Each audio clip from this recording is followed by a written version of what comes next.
But first, we got a glimpse today of Australia's new age future security plans, with news of a detailed brief handed to the government on what kind of technology we need to adopt and use to protect our borders.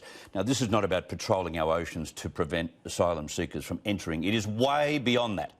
According to documents obtained under Freedom of Information by The Australian, our immigration watchdog is urging Home Affairs Minister Peter Dutton to approve the use of biometric facial recognition technology and matching of data held by our security partners internationally to counter our vulnerability to terrorism and organised crime.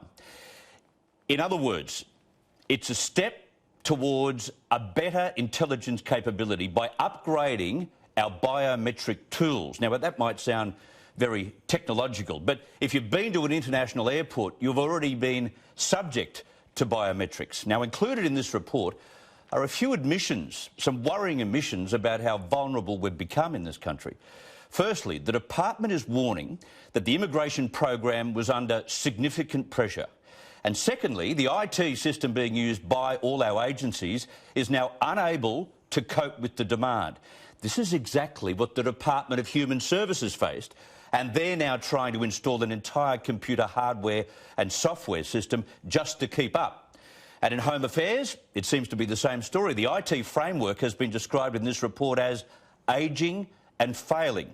Now, the brief was compiled as a result of plans to outsource some functions of the nation's visa processing system.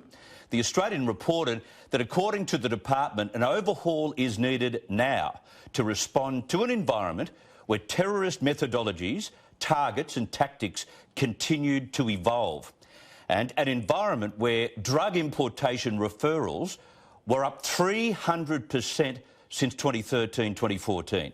Now, add to that the fact that the country was an increasingly important espionage target for foreign intelligence services, primarily China, of course, and we've got a few problems on our plate.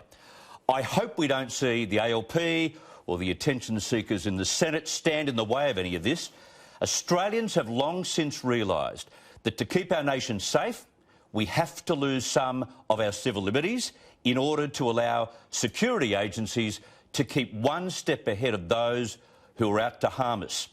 We already submit, as I said, to biometric checks when we travel through those smart gates at our international airports. Why wouldn't the likes of Australia, Canada, New Zealand, Britain and the US join forces and build a reliable database for sharing? It just makes sense. You would have thought that by now it would have been done.